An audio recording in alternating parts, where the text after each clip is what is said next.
Earth's unexpected marriage proposal. The night sky over Tokyo blazed with otherworldly light as Commander Sarah Chen stared through the observatory's main telescope. After 15 years of searching for extraterrestrial life, she couldn't believe what she was seeing.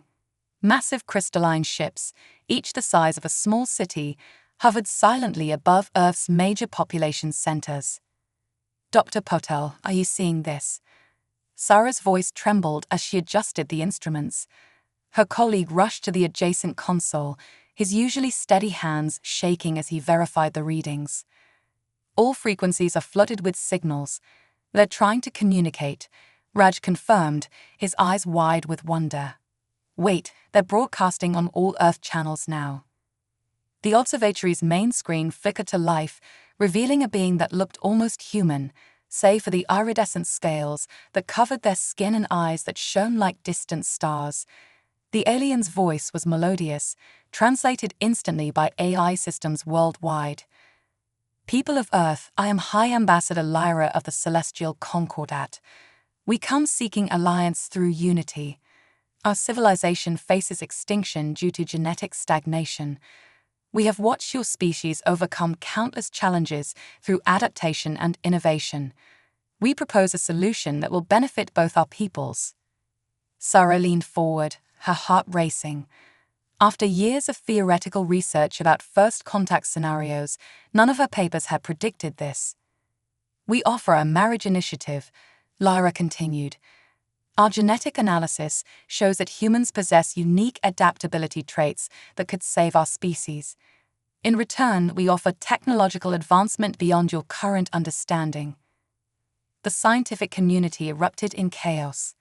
Sarah found herself quickly summoned to an emergency United Nations session, where representatives from every nation debated the proposal. The Celestial Concordat's terms were simple yet revolutionary. They sought voluntary human partners for their genetically enhanced citizens, promising to solve Earth's growing environmental crisis in exchange. Within weeks, Sarah became the head of the newly formed Human Celestial Integration Program, HCIP. Her first case arrived in the form of Mark Torres, a brilliant but socially awkward quantum programmer from Brazil. "I still don't understand why I was selected," Mark mumbled, fidgeting in the sterile white interview room. Sarah reviewed his file, noting his exceptional problem-solving capabilities and genetic markers for adaptability. "The Concordat's matching algorithm identified you as highly compatible with their citizens," Sarah explained, trying to keep her own excitement in check. "You'll be among the first 100 humans to participate in the program." Mark's match arrived 3 days later. Zora, a celestial scientist specializing in dimensional physics, possessed the same iridescent scales as Lyra, but in shades of deep purple that shifted like the aurora borealis. Her companion, Kira, was a celestial warrior scholar whose scales gleamed with golden undertones. The initial meeting was awkward, filled with cultural misunderstandings and nervous laughter.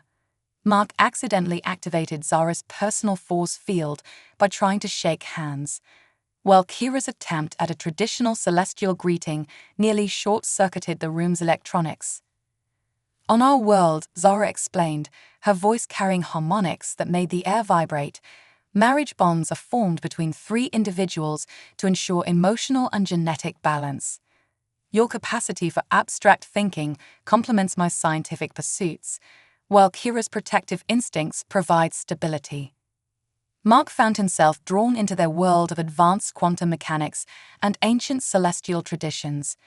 Zara's enthusiasm for Earth's primitive but ingenious technology matched his own passion for coding, while Kira's strategic mind helped him see problems from new angles. As weeks passed, Sarah observed their relationship with growing optimism.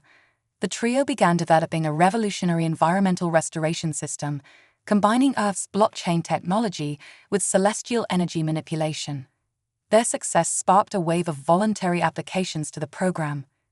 However, not everyone welcomed the aliens.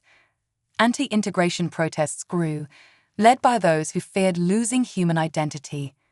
Sarah worked tirelessly to mediate conflicts, often finding herself defending the program she helped create. One evening, as she watched Mark and his celestial partners present their environmental project to the UN, Sarah realized they represented something greater than a mere diplomatic arrangement. In their awkward but sincere attempts to bridge their differences, she saw the future of both species taking shape. Mark's voice carried confidence he'd never shown before as he explained their breakthrough. By combining celestial quantum harmonics with Earth's digital systems, we've created a method to reverse atmospheric carbon buildup. This is just the beginning of what we can achieve together. Zara and Kira stood proudly beside him, their scales shimming with shared emotion. In that moment, Sarah understood that the true gift of the Celestial Concordat wasn't their technology or genetic diversity. It was the chance for humanity to grow beyond its own limitations. As the first part of Earth's greatest adventure drew to a close, thousands more humans stepped forward, ready to embrace a future that none could have imagined. The stars had once seemed distant and cold. Now they promised new beginnings and the evolution of both species through understanding, innovation, and love. Global communication networks buzzed with news of more matches being made, more breakthroughs being achieved. Humanity stood on the brink of a renaissance, all because they dared to open their hearts to the unknown. The marriage initiative had become more than a diplomatic solution. It was the catalyst for a new era in human history. Cultural clashes and cosmic courtships. 6 months into the marriage initiative, the Global Integration Center in Singapore buzzed with activity. Dr. Maya Patel, a cultural anthropologist, found herself surrounded by holographic displays showing hundreds of human celestial partnerships worldwide. Her current case, however, presented unique challenges. Alex Winters, a former professional chef from London, stood before her, covered in what appeared to be luminescent alien food particles. "I was just trying to make them breakfast," he explained, running a hand through his spiky blue hair. "How was I supposed to know celestial eggs become explosive when exposed to Earth spices?" Maya suppressed a smile as she documented the incident. Alex had been matched with Talia, a celestial atmospheric architect, and Nova, a stellar cartographer.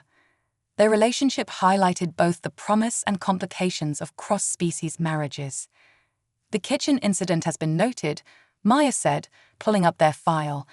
"But I'm more interested in how you're adapting to their sleep cycle.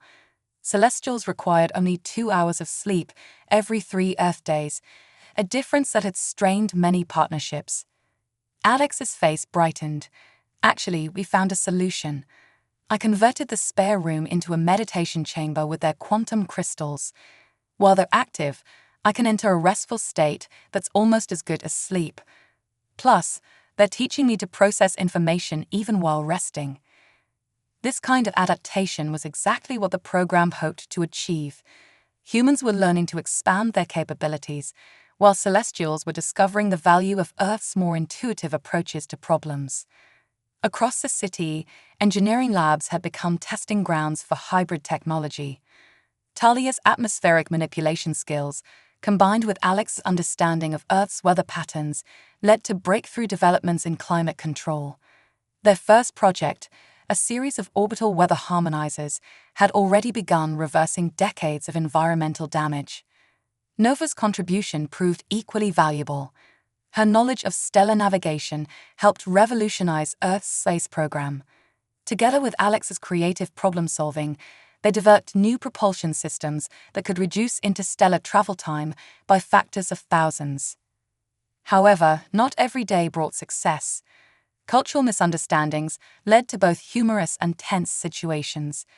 During a formal dinner with Earth diplomats, Nova accidentally activated her bioluminescence display, a deeply intimate celestial gesture, after tasting Alex's specially prepared dessert. The resulting light show left half the dinner guests temporarily blind and created weeks of diplomatic awkwardness. "I still say it was worth it," Nova insisted during their counseling session with Maya. Alex's molecular gastronomy skills produced flavor combinations that triggered responses I didn't know were possible.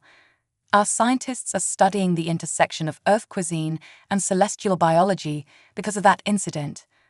Talia, her scales shifting to a thoughtful azure, added, "Humans have this remarkable ability to turn accidents into opportunities. It's one of the reasons we chose Earth for the initiative." Maya watched as Alex unconsciously synchronized his breathing with his wife's natural rhythm, something many human partners had begun to do. These small adaptations fascinated her team of researchers. Humans were literally evolving through proximity to their celestial partners, developing subtle but significant changes in perception and capability. The Integration Center's medical wing reported similar findings worldwide.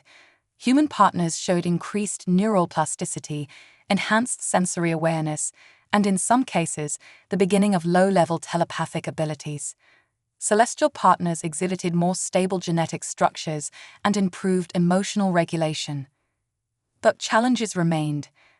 Anti-integration groups grew more organized, claiming humanity was losing its identity.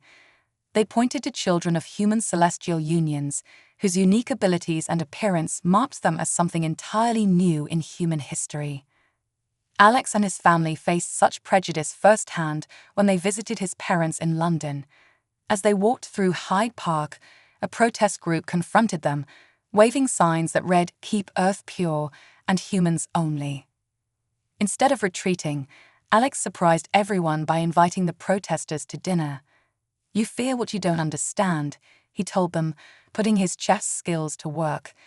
"Let me show you how beautiful mixing cultures can be." That evening, as human protesters sat alongside celestial guests, sharing a meal that combined Earth ingredients with celestial preparation techniques, Maya documented another small victory. The protesters' leader, after tasting a dish that literally glowed with flavored light, admitted that perhaps there was more to the initiative than they'd assumed. "Food speaks all languages," Alex said later, his arms around Talia and Nova as they watched the sunset paint Earth's sky in colors that now held new meaning for all of them. And love transcends species. Maya's report that evening highlighted how such small moments of connection were transforming both societies. The marriage initiative had evolved beyond its original purpose of genetic diversity. It was becoming a catalyst for cultural and technological revolution, proving that humanity's greatest strength lay in its ability to adapt, learn, and grow through connection with others. As she finished her report, Maya received news that would change everything. The first human celestial child had been born in Tokyo. The baby girl had iridescent skin that responded to her emotions and eyes that seemed to hold galaxies. More significantly, preliminary scans showed neural patterns unlike anything seen in either species. The next phase of human evolution had begun, and it was more remarkable than anyone could have imagined. Learning to love the alien way. The Tokyo Hybrid Education Center gleamed in the morning sun, its crystal and steel architecture reflecting both Earth and celestial design philosophies. Inside, Dr. James Chen, Earth's leading expert on hybrid development, watched in amazement as 5-year-old Luna Martinez Starr demonstrated abilities that defied conventional understanding. Luna, daughter of a Mexican quantum physicist and 2 celestial educators, hovered cross-legged in the air, surrounded by holographic mathematical equations that she manipulated with mere thoughts. Her skin sparkled with patterns that shifted between deep sapphire and bright gold, a visible manifestation of her hybrid nervous system. "Watch this, Dr. Chen," Luna exclaimed, her eyes swirling with starlight. With a wave of her small hand, she transformed complex theoretical physics into a 3-dimensional model that even veteran scientists struggled to conceptualize. "I can see how the universe folds." James made careful notes, still adapting to the reality that hybrid children like Luna were redefining human potential. The first generation of human celestial offspring exhibited extraordinary capabilities. Accelerated learning, intuitive understanding of quantum mechanics, and most surprisingly, the ability to perceive multiple dimensions simultaneously. In the adjacent observation room, Luna's parents watched with pride and occasional concern. Maria Martinez, her human mother, pressed her hand against the transparent barrier. "Sometimes I worry that she's growing up too fast," she admitted. Last week, she tried to explain 11-dimensional space over breakfast. Her celestial partners, Lyra and Sol Star, whose scales shimmered with parental pride, shared her concerns, but from a different perspective. In our culture, Lyra explained, such rapid development is celebrated. But we must remember Luna belongs to both worlds.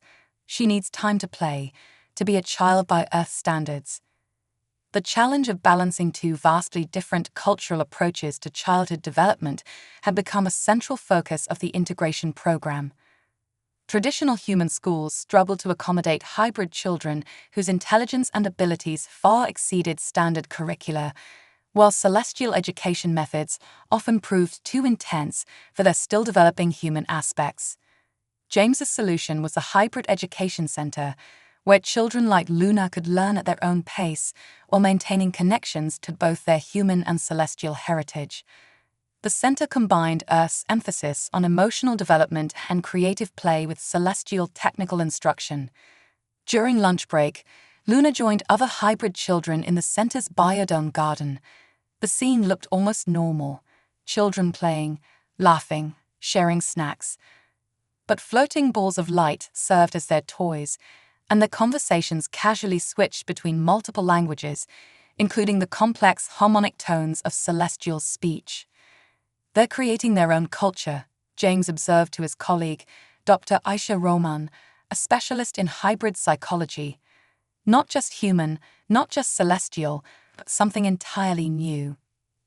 Aisha nodded, watching as Luna taught her friends a game that involved manipulating quantum probability fields to create beautiful patterns in the air.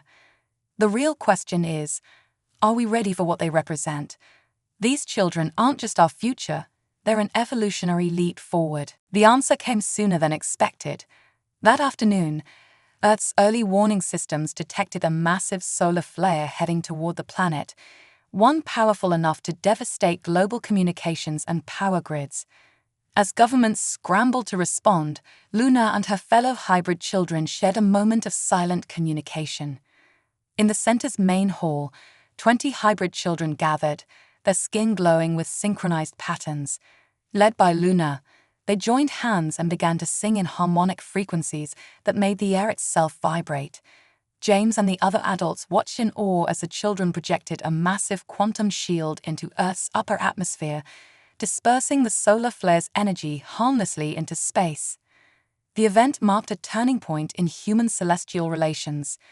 Earth's populations, even those who had opposed the marriage initiative, could no longer deny the extraordinary potential that came from uniting their species.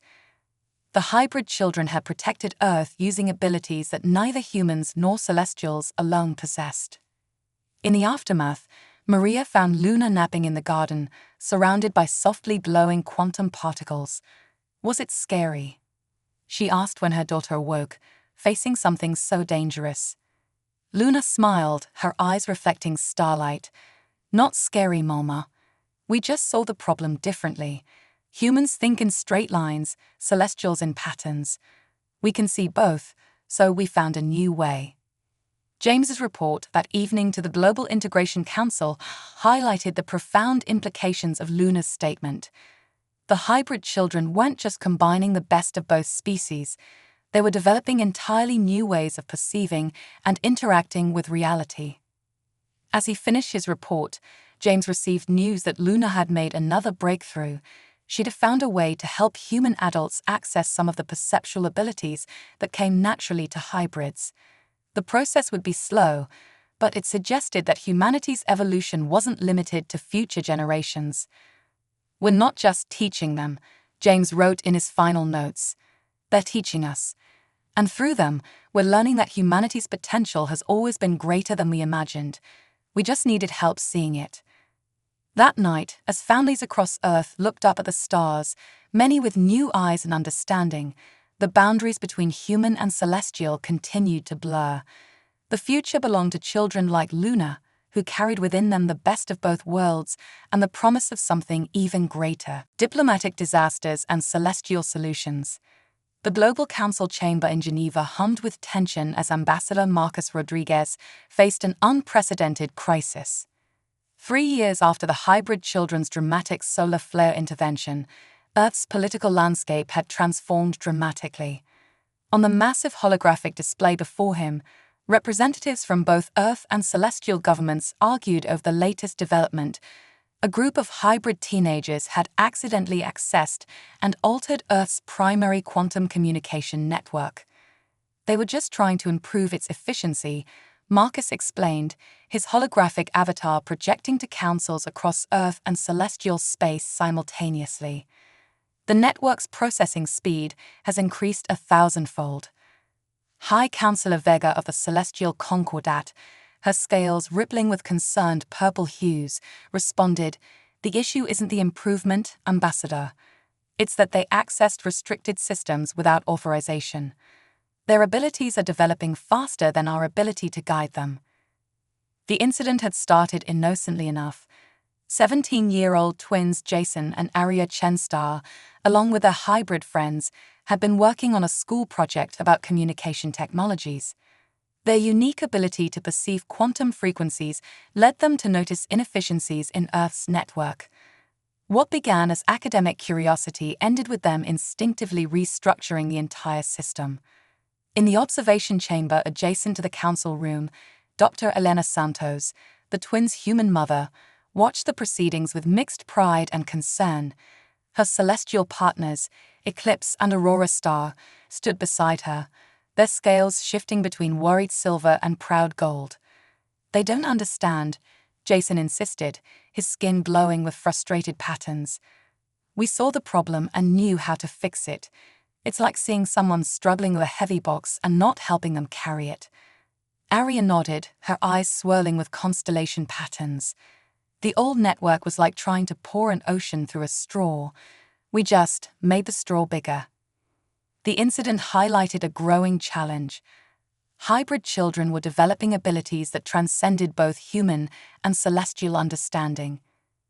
Their natural grasp of quantum mechanics, combined with human creativity and intuition, made them capable of technological feats that neither parent species had thought possible. Marcus called for a brief recess and met with the family privately. "We need to find a way to channel their abilities constructively," he said, running a hand through his graying hair. "The council is concerned about security, but they're also frightened by what this represents. Your children aren't just accessing our systems, they're fundamentally changing how they work." Eclipse, the more diplomatic of the celestial parents, pulsed with thoughtful blue light. "Perhaps this is an opportunity rather than a crisis. Our children see possibilities we cannot. Instead of restricting them, we should be learning from them." The solution came from an unexpected source. Luna Martinez Starr, now 12 and recognized as a leader among hybrid children, proposed the creation of a Hybrid Innovation Council. The new organization would bring together hybrid youth with human and celestial experts to explore and implement their unique insights safely. "We don't want to work against either of our parent species," Luna explained to the assembled councils, her presence commanding despite her youth. "We want to build bridges between them. Let us show you what we see." The proposal faced initial skepticism, but support grew as hybrid children worldwide demonstrated their unique problem-solving abilities. In Mumbai, a group of hybrid preteens developed a method for instantly purifying polluted water using quantum field manipulation. In Lagos, hybrid teenagers created a new form of sustainable energy by tapping into dimensional frequencies previously unknown to either humans or celestials. Marcus found himself increasingly acting as an intermediary between the rapidly evolving hybrid community and the established powers of both worlds. The position required him to balance traditional diplomatic protocols with an entirely new form of communication. Hybrid children often shared ideas through a combination of quantum resonance and emotional frequencies that traditional language struggled to capture. The breakthrough came during a joint Earth Celestial Technology Summit in Singapore. Jason and Aria, working with a team of hybrid peers, demonstrated a new form of instantaneous communication that transcended traditional quantum entanglement. "It's not just about sending messages," Aria explained, her skin glowing with excitement. It's about sharing understanding. Watch this. The twins initiated a connection that allowed the assembled diplomats to experience, for a brief moment, how hybrid children perceived reality. The effect was profound. Human and celestial representatives alike found themselves speechless, overwhelmed by the complexity and beauty of the hybrid perspective. "This is how we see everything," Jason said softly. "All the connections, all the possibilities. We're not trying to change your worlds, we're trying to help you see what they could become." The demonstration marked a turning point in interspecies relations. The Global Council, in partnership with the Celestial Concordat, established the first hybrid development centers worldwide.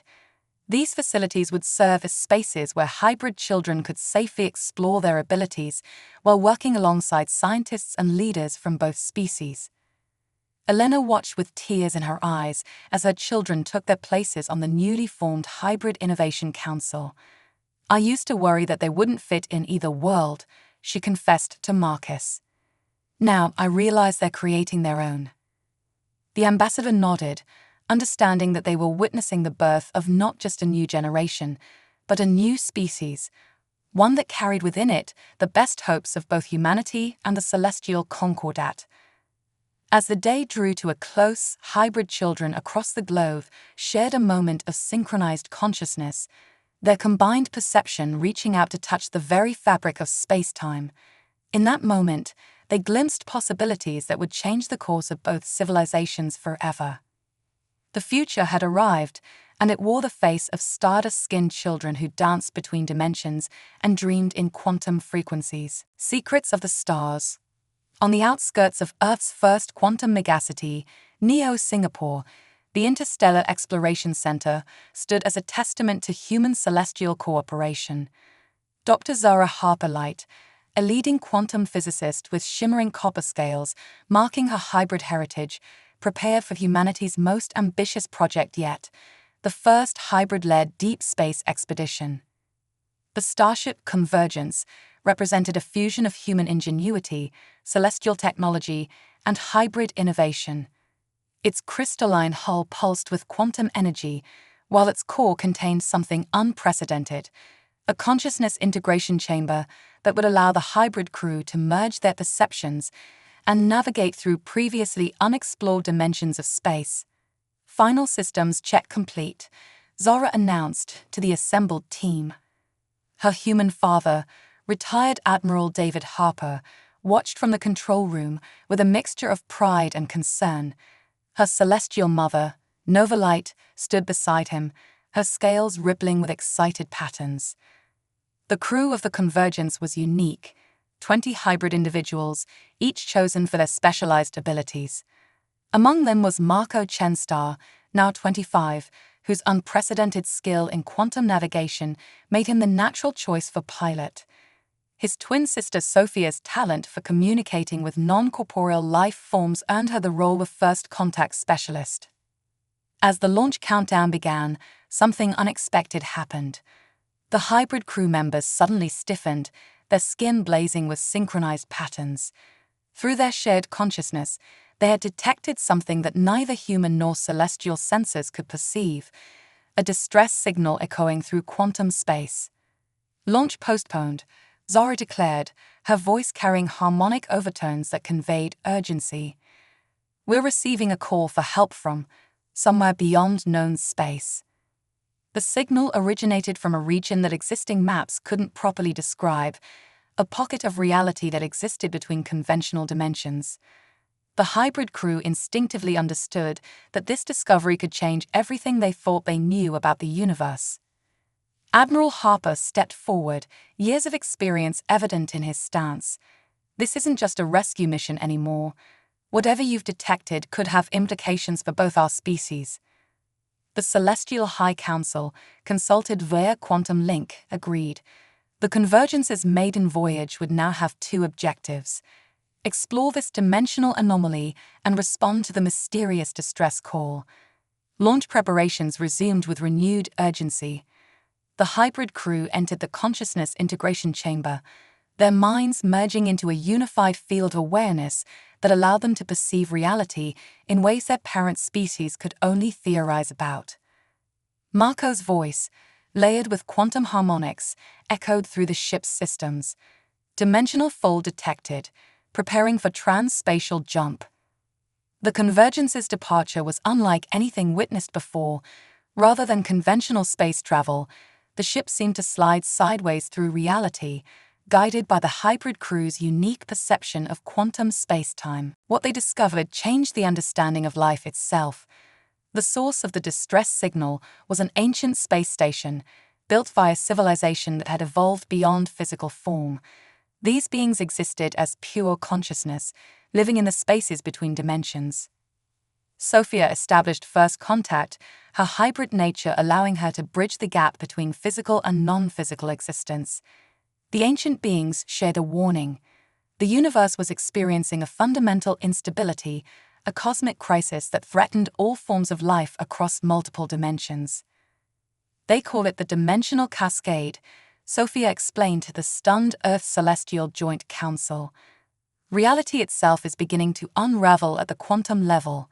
Our hybrid nature, our ability to perceive and exist across multiple states of being, might be the key to preventing universal collapse. The revelation sparked a new era of cooperation. The ancient beings recognized in the hybrids something familiar, an evolutionary step they themselves had taken eons ago. But where they had abandoned physical form entirely, the hybrids represented a perfect balance between material and quantum existence.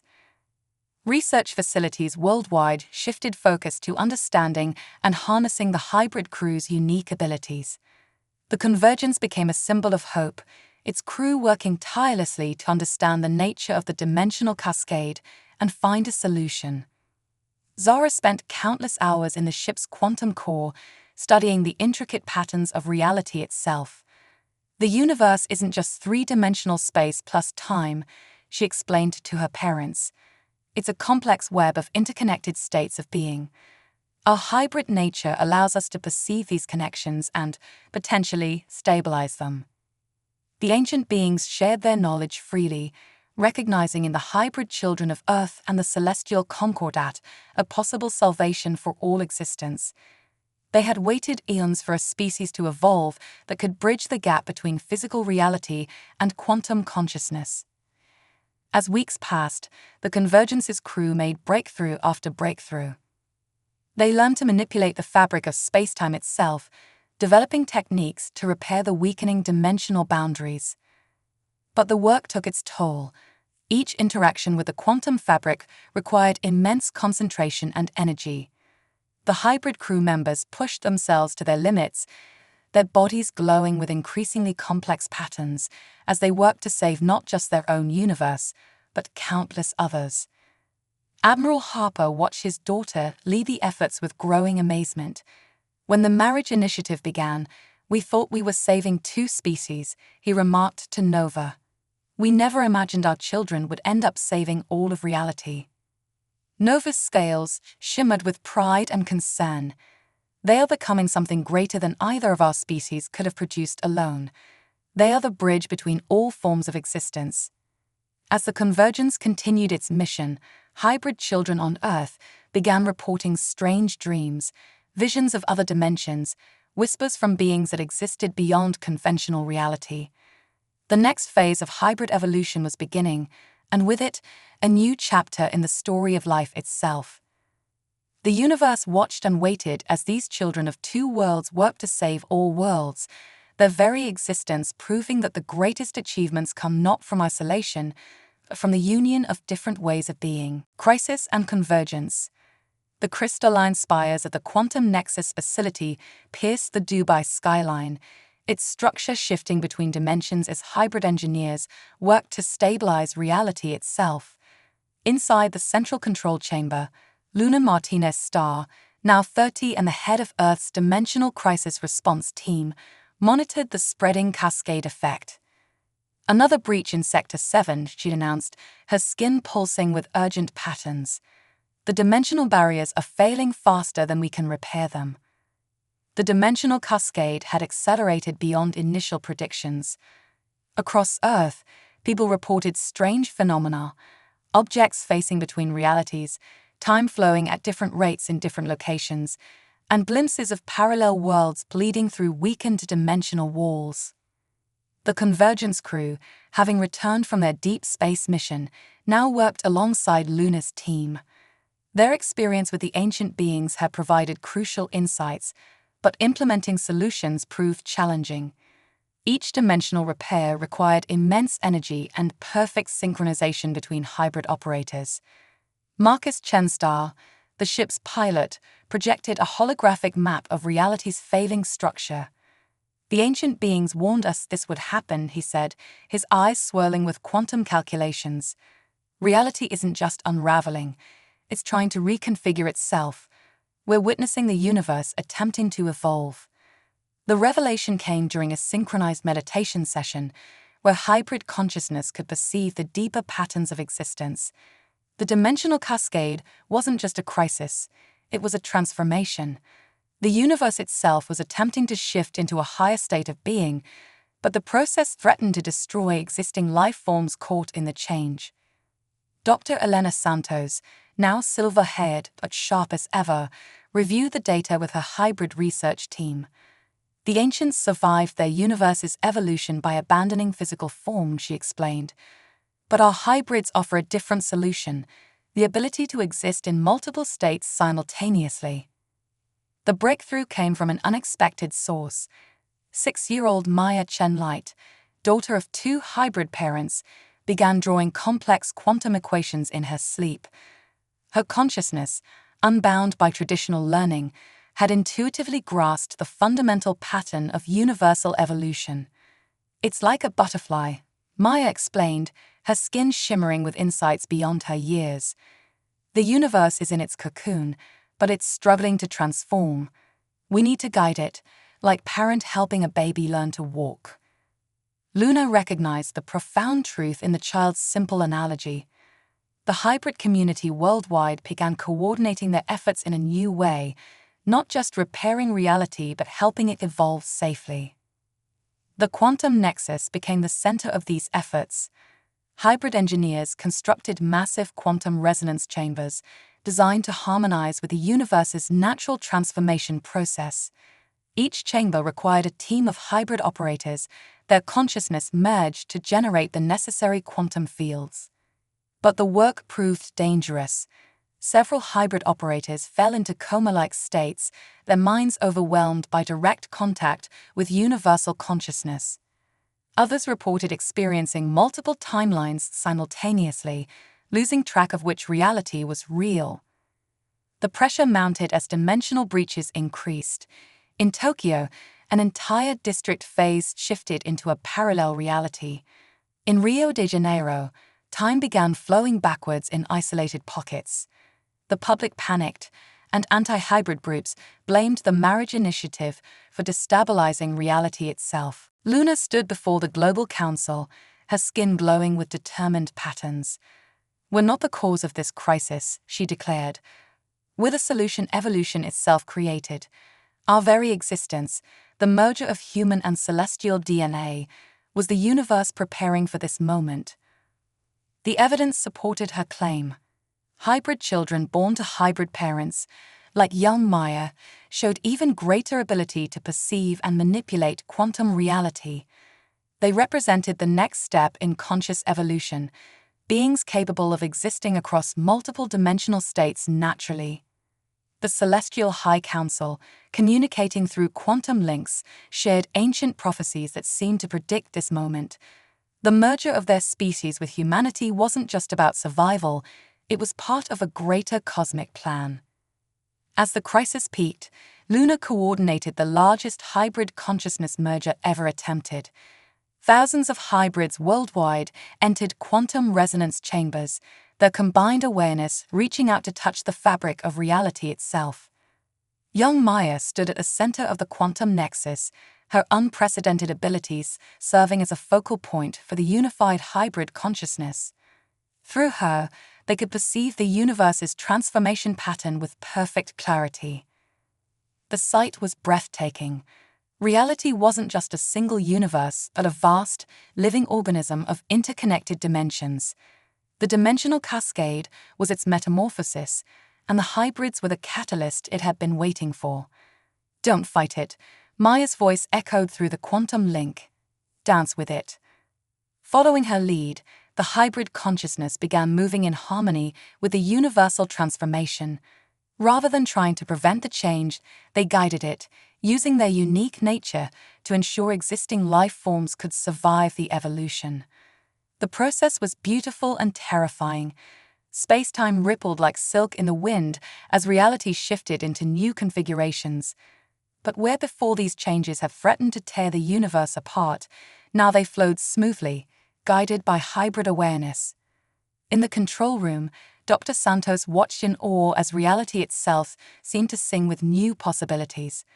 The monitors showed dimensional barriers stabilizing, not through repair, but through transformation into something new, a state of existence where multiple dimensions could coexist harmoniously.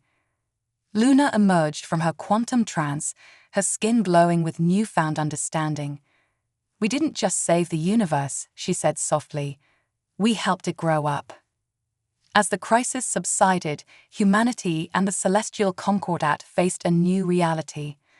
Their hybrid children hadn't just bridged their two species, they had become the bridge between all possible states of existence. The universe had evolved and life along with it. Maya smiled as she drew new patterns in the air, her consciousness dancing between dimensions as naturally as breathing. "What's next?" she asked, her eyes filled with the light of infinite possibilities.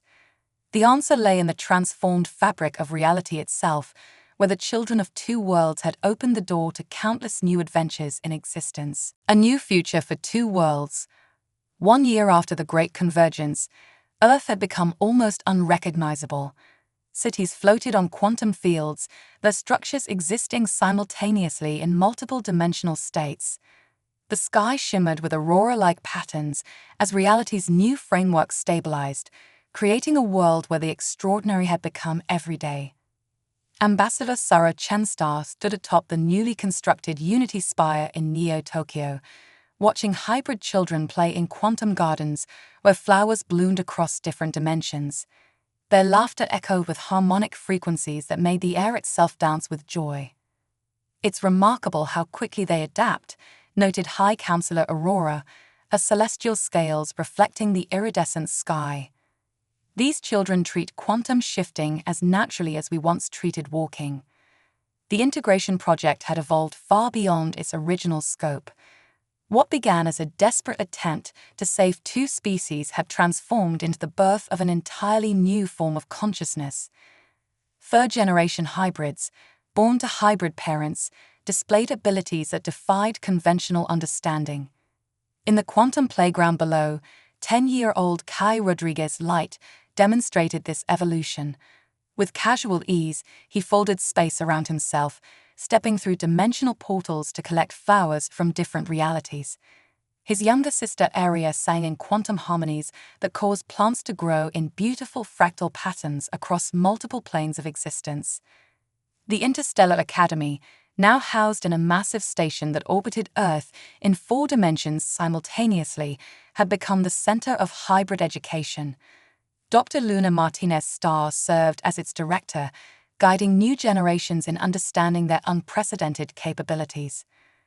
"We're not just teaching them physics and biology anymore," Luna explained during a global broadcast. "We're teaching them how to be conscious citizens of a multidimensional universe." The changes weren't limited to hybrid children. The quantum resonance chambers used during the crisis had left a lasting impact on human and celestial DNA. Adults of both species reported developing new sensitivities to quantum frequencies, though none matched the natural abilities of their hybrid offspring. Sarah's attention was drawn to a commotion in the quantum gardens. A group of children had discovered something extraordinary, a spontaneous dimensional window opening to a previously unknown realm. Instead of fear, they approached it with curious excitement, their inherited human adaptability combined with celestial wisdom guiding their response. "Emergency protocols aren't necessary," Sarah announced to the concerned officials monitoring the situation. "Let's watch how they handle it." The children gathered around the dimensional window, their skin patterns synchronizing as they established a group consciousness. Through their shared perception, they could see the new dimension clearly, a realm of pure energy beings who had evolved along a different path than either humans or celestials. Young Kai stepped forward, his consciousness reaching out to the energy beings. In that moment, he demonstrated the true gift of his hybrid heritage, the ability to communicate across any barrier, whether physical, dimensional, or conceptual. The contact was successful, marking humanity's first interaction with a purely energy-based civilization. The energy beings shared knowledge of other dimensional civilizations, revealing that the universe was far more diverse and interconnected than anyone had imagined. This discovery led to the establishment of the Multidimensional Council, a gathering of species from across different planes of existence. The hybrid children, with their unique ability to exist and communicate across all dimensional states, became natural ambassadors. Sarah watched as her own daughter, Maya, now a teenager, conducted diplomatic negotiations with beings that existed as pure thought. Maya's consciousness danced between dimensions, translating concepts that had no equivalent in physical reality into forms that traditional humans and celestials could understand. "We're witnessing the next step in cosmic evolution," observed Dr. Elena Santos, her aging face bright with wonder. "Our children aren't just bridging worlds, they're creating entirely new ways of being." The Quantum Nexus facilities worldwide had evolved into centers of cultural exchange, where beings from various dimensions could interact and share knowledge. Art took on new forms as hybrid creators composed symphonies that played across multiple realities, and sculptors crafted works that existed simultaneously in different dimensional states. Even those who had once opposed the marriage initiative now saw its profound importance. The hybrid children had not only saved reality from collapse, they had ushered in an era of unprecedented growth and connection. Transportation networks now operated through quantum tunnels, allowing instant travel between any points in space-time. Communication evolved beyond physical constraints, with thoughts and emotions shared directly across dimensional barriers. The boundaries between species, between dimensions, between different states of being had become fluid and permeable. As the day drew to a close, Sarah joined a celebration marking the anniversary of the Great Convergence. Hybrid children danced in mid-air, their movements creating ripples across dimensions. Energy beings swirled among them, sharing songs that existed as pure quantum vibrations. Human and celestial parents watched with pride as their children demonstrated what was possible when different forms of life came together in harmony. Luna stepped onto the stage, her presence commanding attention across multiple planes of reality. "We stand at the beginning of a new chapter in the story of consciousness," she announced. "Our journey began with two species seeking survival. It has led us to a universe more vast and beautiful than we could have imagined." The crowd cheered, their voices merging with quantum harmonies that echoed across dimensions. Above them, the sky shimmered with possibilities as new dimensional windows opened spontaneously, each one offering a glimpse of different realities waiting to be explored. Young Kai created a display of quantum fireworks that bloomed across multiple dimensions, each explosion telling the story of how love between two different species had transformed the very nature of reality itself. As stars appeared in the evening sky, now visible across several dimensional planes simultaneously, Sarah reflected on how far they had come. The marriage initiative had not just saved humanity and the celestial concordat, it had given birth to children who could dance between dimensions and dream in quantum frequencies. The future stretched out before them, infinite in its possibilities, as the children of two worlds led the way into a new age of multidimensional harmony and endless discovery.